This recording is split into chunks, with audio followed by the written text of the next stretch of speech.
Rich? Nate Foy in Jerusalem. Nate, thank you. Let's get some analysis now on the conflict from a former Green Beret who trained with the IDF, Derrick Anderson, and former spokesperson for the Israeli consulate in New York, Shahar Azani. Derrick, first to you. This operation now started in the north, moved to the south, still operating in the north. What's the latest on the ground there? Yeah, so you have to understand, Rich, is right now we've got the Israelis operating in the north doing ground operations, doing clearance operations. Most recently, they've been conducting clearance operations at the two major hospitals up in the north. And they've also, from what we've heard, is that they've gotten through a majority of the tunnel systems up in the north. But as we all know, as one tunnel system gets cleared, there's a possibility that they could go to another tunnel system. All that being said, we've got the middle portion and the southern portion of Gaza where they're conducting missile and airstrikes continuously on the southern portion to keep the pressure on Hamas. There's also the second largest city in Gaza is in the southern portion of Gaza. So what we can all really take away from this is that it's going to take several months for these operations to be conducted. And Shahar, we still have a significant number of hostages who are still held by Hamas. What is the latest on that number, and what about these conversations or lack thereof to try to get another ceasefire, another round of hostages released?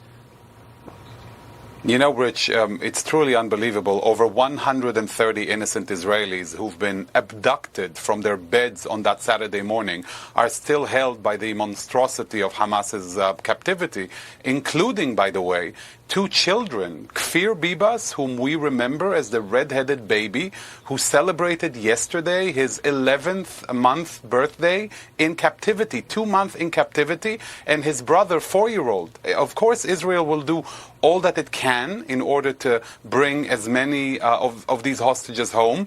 But at the same time, we can see that Hamas is showing no willingness to release them, as it's using them and many Gazans as human shields against the Israeli offensive. But let me just make it clear, there is no ceasefire on the table. At best, it's going to be a humanitarian pause, a limited one, because the end game is clear. Hamas will no longer be a viable force on Israel's southern border, politically or militarily.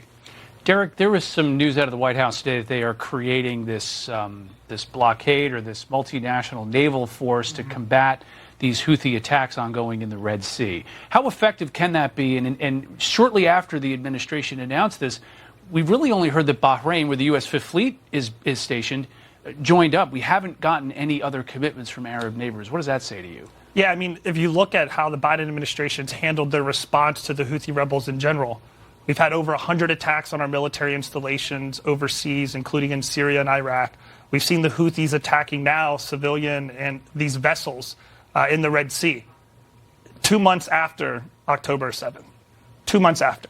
So we're only now seeing a legitimate response by the Biden administration, but it's not enough.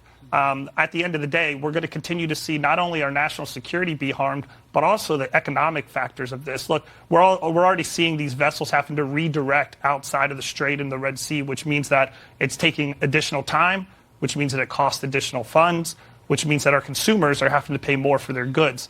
All this being said is that the Biden administration won't even designate the Houthis as a terrorist organization.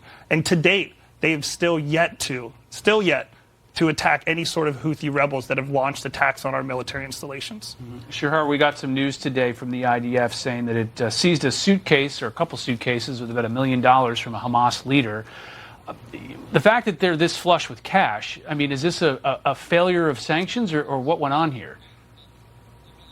It's the same old with Hamas when international aid money is being funneled into the Gaza Strip, with many people thinking that they're supporting poor Gazans, but they're actually just lining the pockets of these Hamas leaders who use the cash for their own benefits, whether it's to build tunnels instead of hospitals or shelters, or to splurge on five-star hotels in Qatar. We've seen the way they live, so I would urge people to think twice before they donate to Gaza, and naturally each and every taxpayer money that may be funneled through the United States or Europe into Gaza will fall straight into the hands of Hamas. This is absolutely atrocious to see that kind of money just moving around in Gaza while so many Gazans live in such unbelievable poverty. It's just another emphasis of the importance of Israel's operation that will be beneficial not just for Israel and the world, but also for many Palestinians, Rich.